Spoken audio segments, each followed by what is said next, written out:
Graça e paz, meus queridos e meus amados irmãos.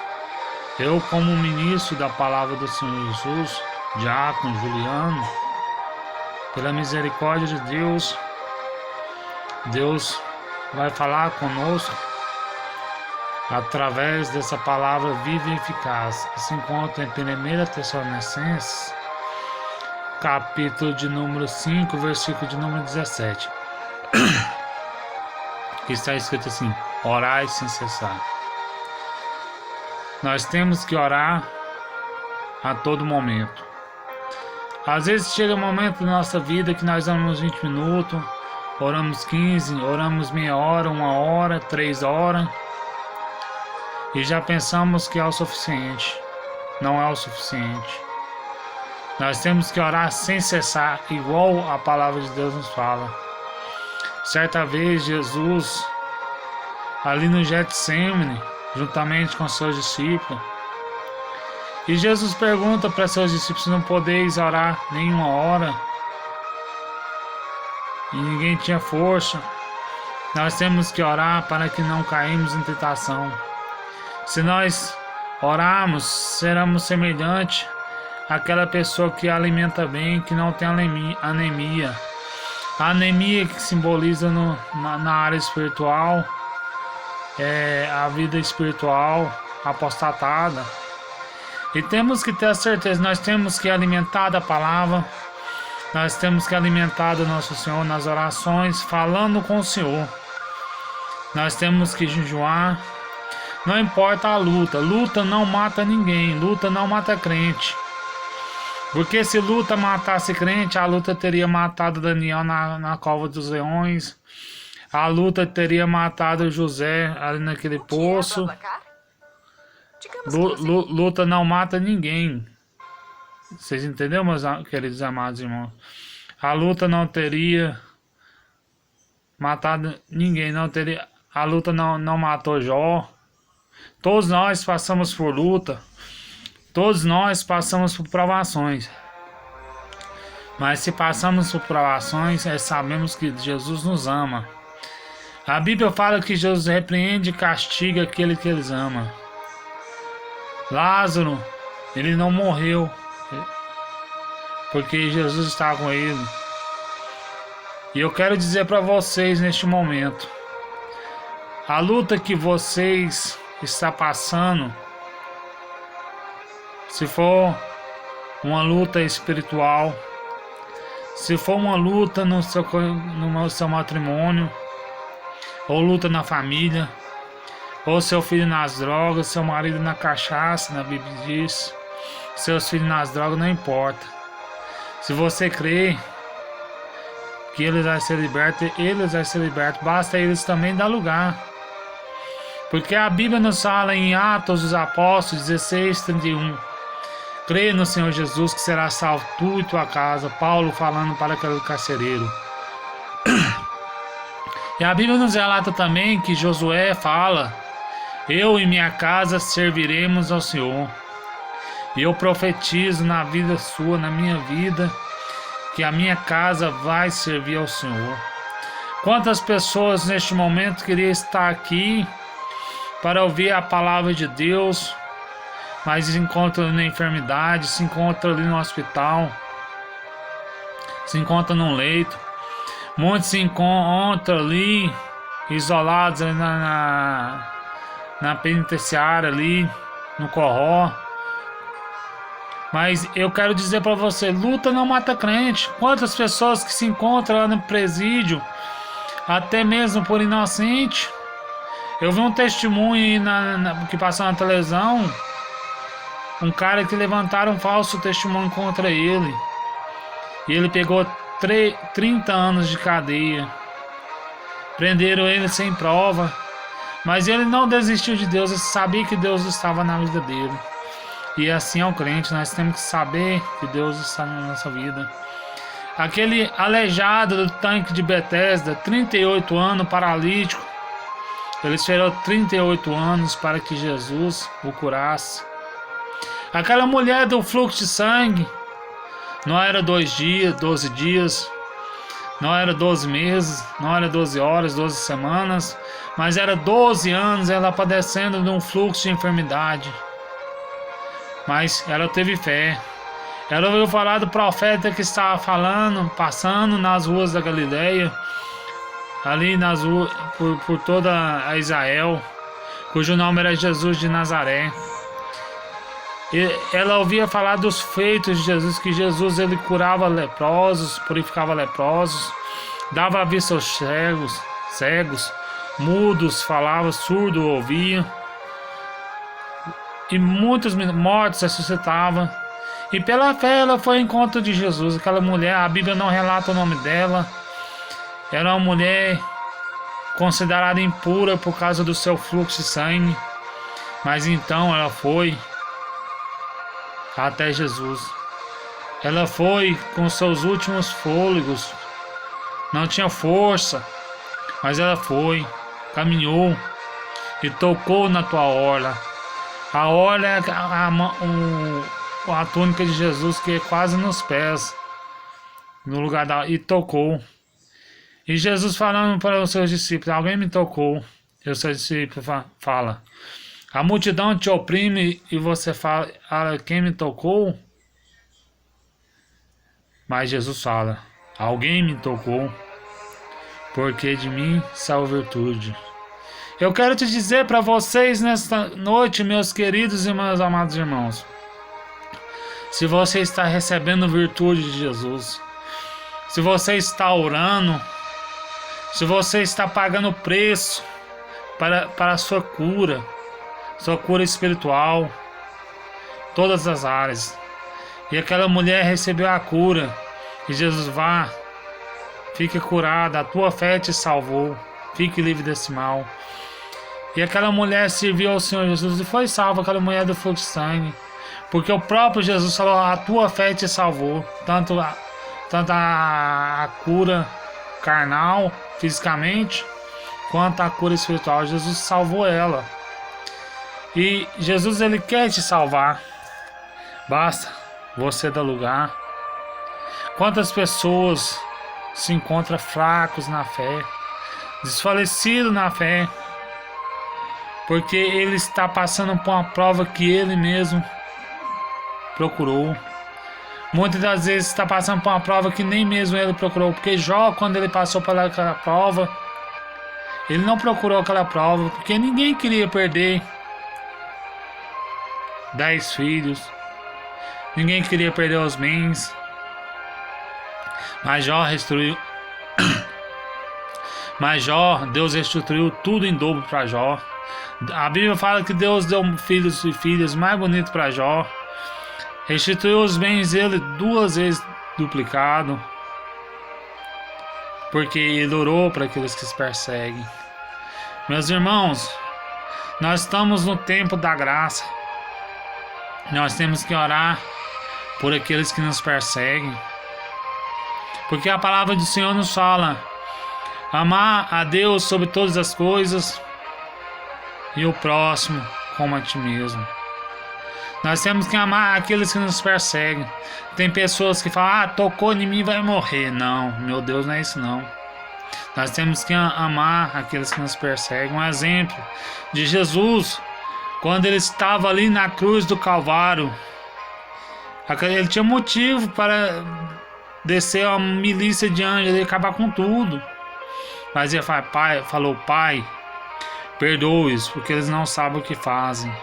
Muita da gente ali não sabia o que estava fazendo. Eles estavam cegos, era pelo inimigo. E quando Estevão estava sendo apedrejado, a qual Saulo presenciou a morte de Estevão, estava sendo apedrejado, ele falou a mesma coisa de Jesus. Ele pegou o mesmo exemplo de Jesus, e nós temos que pegar o exemplo de Jesus. E Estevão, o diácono Estevão, falou: Pai, perdoa-os, porque eles não sabem o que fazem. Nós temos que orar para aqueles que nos perseguem, aqueles que nos caluniam. Nós temos que orar.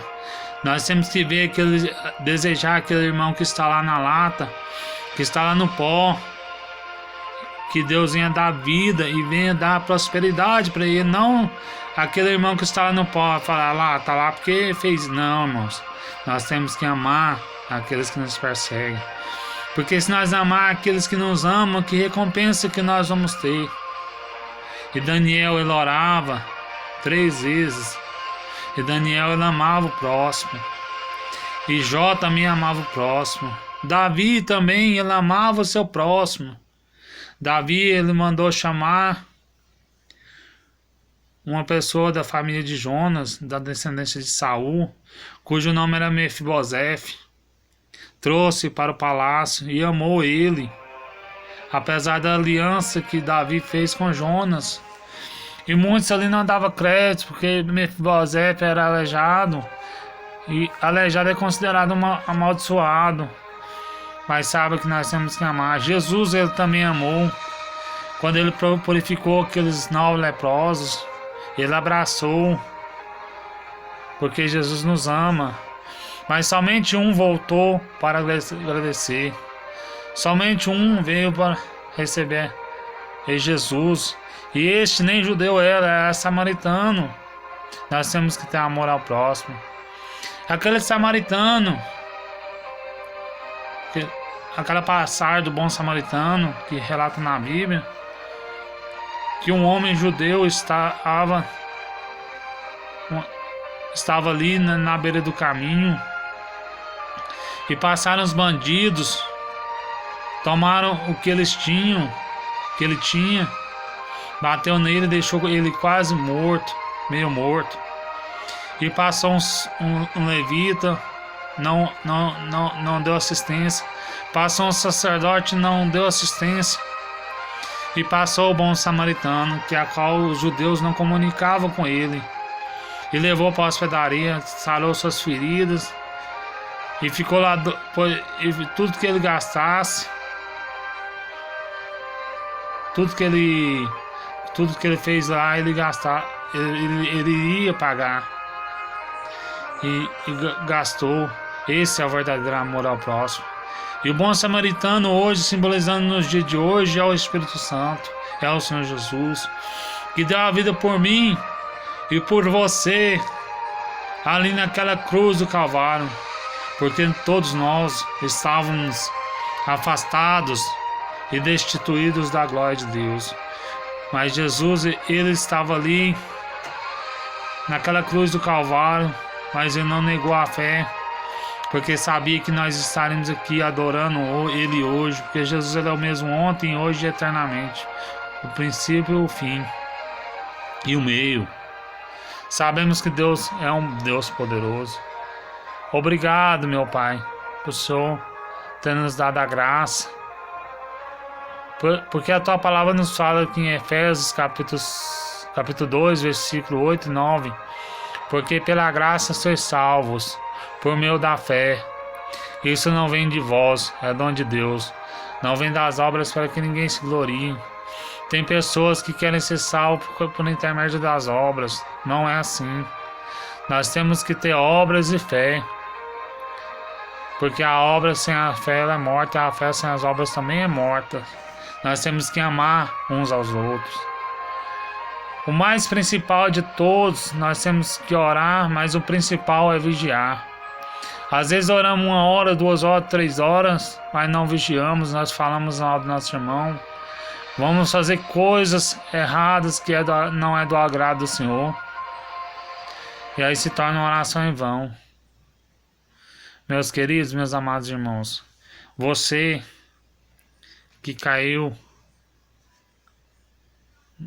no pecado, levante, tenha de bom ânimo, porque Jesus vai te levantar. Porque o apóstolo João fala: filhinhos, não pequeis, mas se pecais, tem um advogado que é Cristo. Todos nós erramos, todos nós somos falhos. Porque lá em 1 João fala: todos nós somos pecados. Se dissermos que não temos pecados, não há verdade em nós. Mas tem de bom ânimo, porque Jesus venceu o mundo. Vocês também há de vencer. Seja forte igual Daniel foi. Seja forte igual Jó foi. Seja forte igual Davi foi. Venceu as aprovações. Davi, ele caiu, mas ele levantou. E você que se encontra caído, até mesmo porque uma pessoa falou uma palavra que você não gostou, perdoe ele. Vá para Jesus. Não olhe para os erros das pessoas, porque se nós olharmos para os erros das pessoas, ninguém prevalece na congregação.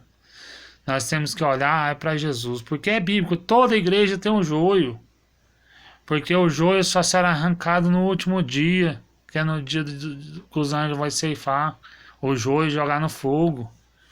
Mas temos que ter certeza, de bom ânimo, receber a vitória. Seja forte, meus irmãos. Seja forte. Às vezes você errou um pecado simples, mas a Bíblia fala que não existe pecadinho nem pecadão. Tudo é pecado diante da presença de Deus. Tudo é pecado. Tem a parábola da raposinha. A raposinha era as raposas que vinha destruir a vinha de Israel. Raposinha significa os pecadinhos que não tinha como dominar elas. Mas a raposona era os pecadão que às vezes muitos conseguiam matar. Muitos pecadinhos faz o crente até sair da presença de Deus. Nós temos que esforçar muito para não deixar essas raposinhas tomar conta da nossa vida. Nós temos que ficar firme, buscar o Senhor enquanto se pode a tempo, enquanto se pode achar. Lá em Filipenses capítulo 4, versículo 13, posso todas as coisas naquele que me fortalece. Lá em Salmo 46 está escrito: o Senhor é meu refúgio, socorro bem presente na hora da angústia. Nós temos que ficar firmes, nós temos que ficar fortes na presença do Senhor Jesus. Não importa a luta, nós temos que estar glorificando. Não importa a provação, nós temos que estar glorificando. Às vezes você pensa, esse mar vermelho na minha frente, atrás em Faraó e os montes do lado, nós não temos. Porque Deus vai enviar um Moisés para estender o cajado sobre as asas, sobre as águas. Moisés é a tipologia de Cristo. Deus vai abrir esse mar vermelho, Deus vai abrir esse rio Jordão, Deus vai derrubar essas muralhas, Deus vai tirar você da cova dos leões, Deus vai repreender a tempestade. Mas seja firme, igual Cristo é. Sejamos imitadores de Cristo. Nós temos que ser imitadores de Paulo, assim como Paulo foi de Cristo, conhecendo a palavra em espírito e em verdade. Nós temos que ter certeza que Jesus nos garantiu a vitória e vai nos garantir, porque a vinda do Senhor está próxima. Jesus vai vir como ladrão. Então não sabemos o dia nem a hora, mas que ele vem. Às vezes você fala, mas desde quando eu era criança meus avós falavam que Jesus ia voltar. Mas cada vez que passa, está perto a volta dele. Às vezes ele não veio porque está dando tempo para você se arrepender. Ele está dando tempo para você buscar a presença dele. Tem de bom ânimo, ora pelos que te perseguem. Guarda os mandamentos do Senhor. Se você errou, peça perdão, não faça mais. Porque todos nós temos pecados. Se dissermos que não temos pecados, não há verdade em nós. Está aí a palavra de Deus, que vocês possam receber nessa noite, da parte de Deus, do Espírito Santo, do Senhor Jesus. Que a graça e a paz de nosso Senhor Jesus seja com todos nós, não somente hoje, mas para todos sempre. Que os irmãos recebam essa palavra em nome de Jesus.